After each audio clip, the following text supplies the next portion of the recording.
হরে কৃষ্ণ।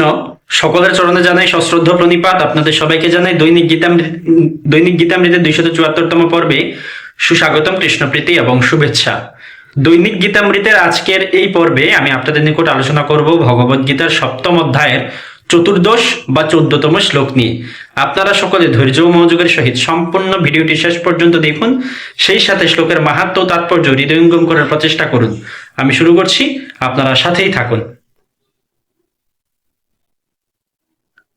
ওম নমো ভগবতে বাসুদেবায়, ওম নমো ভগবতে বাসুদেবায়, ওম নমো ভগবতে বাসুদেবায়। শ্রীমদ্ ভগবদ গীতা 7ম অধ্যায় বিজ্ঞান যুগ। তো শ্লোকটি হচ্ছে ভগবান শ্রীকৃষ্ণের। ওম দৈবী হিয়েষা গুণময়ী মম মায়া দূরত্বয়া মাম এব ইয়ে প্রপদ্যন্তে মায়াম এতাম তরন্তিতে। অনুবাদ: আমার এই দৈবী মায়া ত্রিগুণাত্মিকা এবং তা দূরতিক্রম্য, কিন্তু যারা আমাতে প্রপত্তি করে তারাই এই মায়া উত্তীর্ণ হতে পারে। ভগবান অর্জুনের নিকট বলল যে ভগবানের যে এই দৈবী মায়া তা হচ্ছে 3টি গুণের দ্বারা রয়েছে, 3টি গুণময়ী, ত্রিগুণময়ী, এবং তা হচ্ছে দূরতিক্রম, অর্থাৎ তা হচ্ছে ত্রিগুণাত্মিক এবং দূরতিক্রম, অর্থাৎ তা 3টি গুণের দ্বারা আচ্ছাদিত এবং তা হচ্ছে সহজে অতিক্রম করা যায় না। সেই বিষয়টা ভগবান বলল। তো আমরা সেটা দেখলাম। এই শ্লোক সম্বন্ধে শ্রীল প্রভুপাদ কি মন্তব্য করছেন সেই বিষয়টা আমরা তাৎপর্য থেকে দেখিনি। তাৎপর্য: পরমেশ্বর ভগবান অনন্ত শক্তির অধীশ্বর এবং সেই শক্তিরাজি দিব্য গুণ সম্পন্ন, যদিও জীব তার সেই শক্তি সম্ভূত এবং তাই দিব্য, কিন্তু জড় শক্তির সংস্পর্শে তাদের সেই প্রকৃত উৎকৃষ্ট স্বরূপটি আচ্ছাদিত হয়ে পড়েছে। পৃষ্ঠাটা উল্টা হতো। এভাবেই জড় শক্তির দ্বারা একটু ধরো আচ্ছাদিত হওয়ার ফলে জীব তার প্রভাব থেকে মুক্ত হতে পারে না।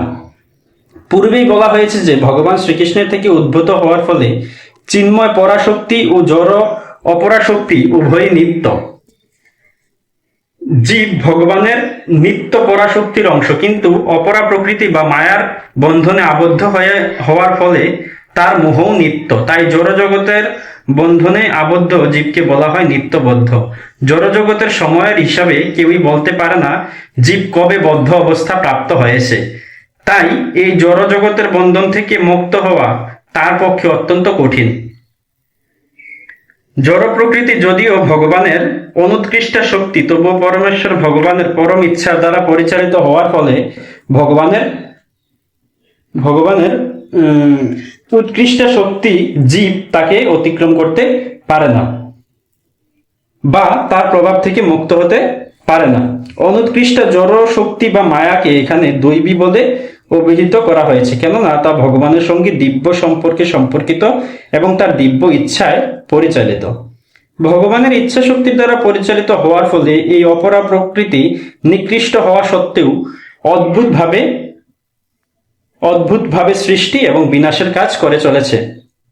এই সম্বন্ধে বেদে প্রতিপন্ন করে বলা হয়েছে, মায়াম তু প্রকৃতিম বিদ্যান মাইনম তু মহেশ্বরম। মায়া যদিও মিথ্যা অথবা অনিত্য, তবু মায়ার অন্তরালে রয়েছেন পরম জাদুকর, পরম পুরুষ ভগবান, যিনি হচ্ছেন মহেশ্বর, পরম নিয়ন্তা। শ্বেতাশ্বতর উপনিষদ 4:10। গুণ শব্দের আরেকটি অর্থ রজ্জু। এর থেকে বোঝা যায় যে মায়ার রজ্জুর দ্বারা বদ্ধ জীব দৃঢ়ভাবে আবদ্ধ।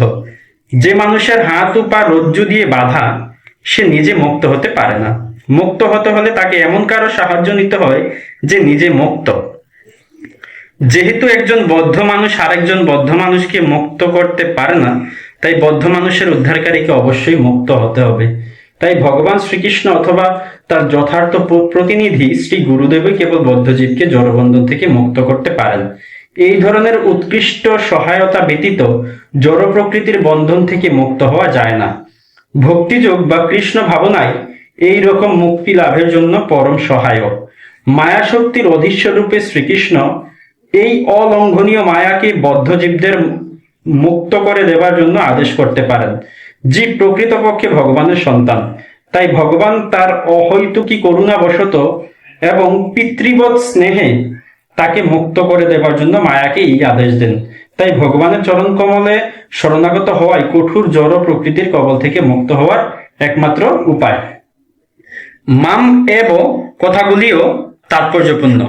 মাম অর্থে কেবল শ্রীকৃষ্ণকেই অর্থাৎ বিষ্ণুকে বোঝাচ্ছে, ব্রহ্মা কিংবা শিবকে নয়। যদিও ব্রহ্মা এবং শিব অসীম শক্তি সম্পন্ন এবং তারা বিষ্ণুর সন্নিকটস্থ, কিন্তু রজগুণ ও তমগুণের এই গুণাবতারেরা কখনোই জীবকে মায়ার বন্ধন থেকে মুক্ত করতে পারে না। পক্ষান্তরে বলা যায় ব্রহ্মা এবং শিবও মায়া দ্বারা প্রভাবিত, বিষ্ণুই কেবল মায়াধীশ। তাই তিনি বদ্ধজীবকে মায়ার বন্ধন থেকে মুক্ত করতে পারেন। এই সম্বন্ধে বেদে শ্বেতাশ্বতর উপনিষদ 3 প্রতিপন্ন করা হয়েছে। তম এব বিদিত্বা, অর্থাৎ শ্রীকৃষ্ণকে জানার মাধ্যমেই কেবল জড়বন্ধন থেকে মুক্ত হওয়া যায়। এমনকি স্বয়ং মহাদেবও স্বীকার করেন যে বিষ্ণুর কৃপার ফলেই কেবল মুক্তি লাভ করা যায়। তিনি বলেছেন, মুক্তি প্রদাতা সর্বেশাম বিষ্ণুর এব ন সংশয়। ভগবান শ্রীবিষ্ণুই যে সকলের মুক্তিদাতা সেই সম্বন্ধে কোনো সংশয় নেই। তাই আজ এই পর্যন্তই।